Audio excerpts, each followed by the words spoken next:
The morning of Nora's wedding rose in a blaze of color. The sun spilled golden light across the thatched rooftops of Okiri village, and the air throbbed with the rhythm of drums.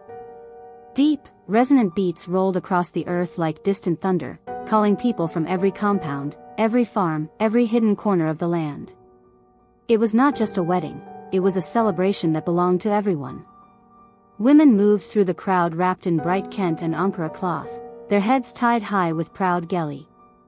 The beads at their necks clicked softly with each step, flashing like tiny suns. Men wore white agbada and embroidered tunics, their shoulders broad with dignity. Children darted between the legs of their elders, their small faces painted with chalky designs that made them look like little spirits of the soil. The smell of roasted goat, spicy pepper soup, and sweet plantains drifted in the air. Pots of jollof rice steamed on open fires, and gourds of palm wine passed from hand to hand. Laughter rippled like waves. Flutes whistled, rattles shook, and every drumbeat seemed to announce one truth: joy had come to Okiri.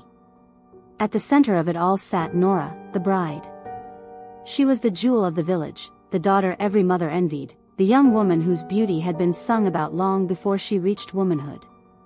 Her skin glowed like polished bronze, her eyes sparkled with warmth, and her lips curved with a smile that could chase away sorrow. Around her slender neck lay strands of red and gold beads, each one a blessing from her ancestors. On her wrists and ankles shimmered cowries and shells, clinking softly when she moved. Nora's beauty that morning was almost unbearable to look at. She was a flame that drew every eye, a star that no one dared ignore. And beside her stood her groom, tall, strong, and proud, gazing at her with the awe of a man who had been handed a gift too precious for his hands. Together, they looked like the perfect beginning. But even in moments of joy, shadows linger. Beneath the shade of the great Irako tree, some elders sat with solemn faces. They did not dance. They did not sing. They only watched. One spat on the ground and muttered, "The forest is too quiet today. No birds, no insects, no call of monkeys. When the forest is silent, the spirits are listening." His warning was ignored. The young ones laughed, too drunk on happiness to hear. The marriage rites began. Gifts were exchanged. Blessings were spoken. Elders laid their hands upon Nora and her groom, praying for long life, many children, and endless prosperity. The villagers clapped, shouted, and lifted their hands to the sky. Everything was as it should be. Until the wind changed. It came suddenly, a cold breath that swept through the gathering. The drums faltered, their rhythm breaking. One by one, they stopped. The flutes choked into silence. The dancers froze in their tracks, their feet heavy, their smiles fading. The sun itself dimmed, as though swallowed by a shadow. A thick hush fell upon Okiri. And then he appeared. From the edge of the crowd came Morowa. A name spoken only in whispers. A spirit not of flesh, but of smoke and envy. His form shifted as he walked, sometimes tall, sometimes hunched, always cloaked in darkness. His eyes glowed like burning coals, and when he smiled, his teeth shone like a broken knife. Every step he took cracked the ground beneath him. The grass withered. The air reeked of rot. The villagers gasped. Mothers clutched their children. Elders muttered frantic prayers under their breath. But when Morowa raised a finger to his lips, the silence deepened. Not even the wind dared to move.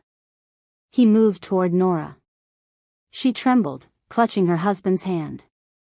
But Morowa's voice rumbled across the gathering, deep and mocking. "You dare celebrate beauty," he hissed. "You dare sing of joy in my presence?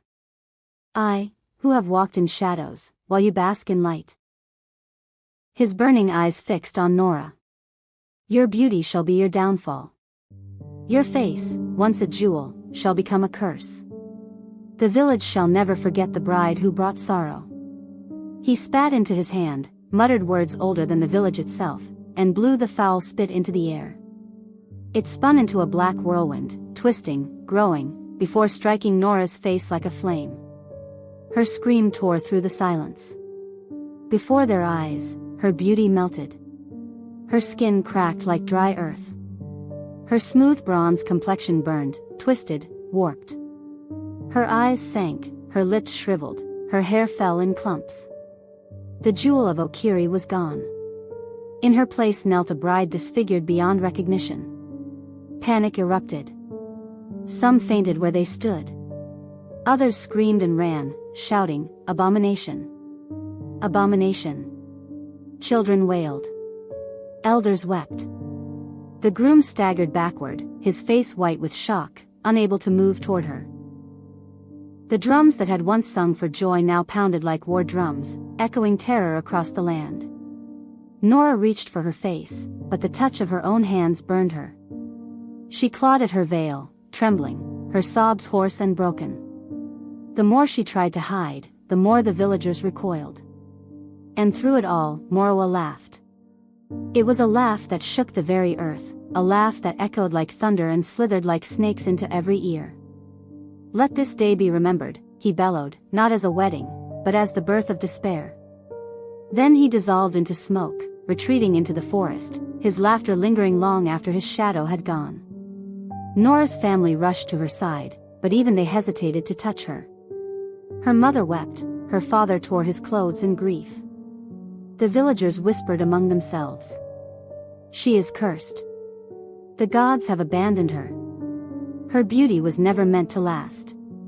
Nora pulled her torn veil across her face. Slowly, she rose to her feet. She did not speak. She did not cry out again. She only turned, her head bowed, her shoulders trembling, and walked away from the gathering. Her footsteps echoed against the silence. The bride who once shone brighter than the sun, now hid in the shadows. And so began the tale of Nora, the cursed bride.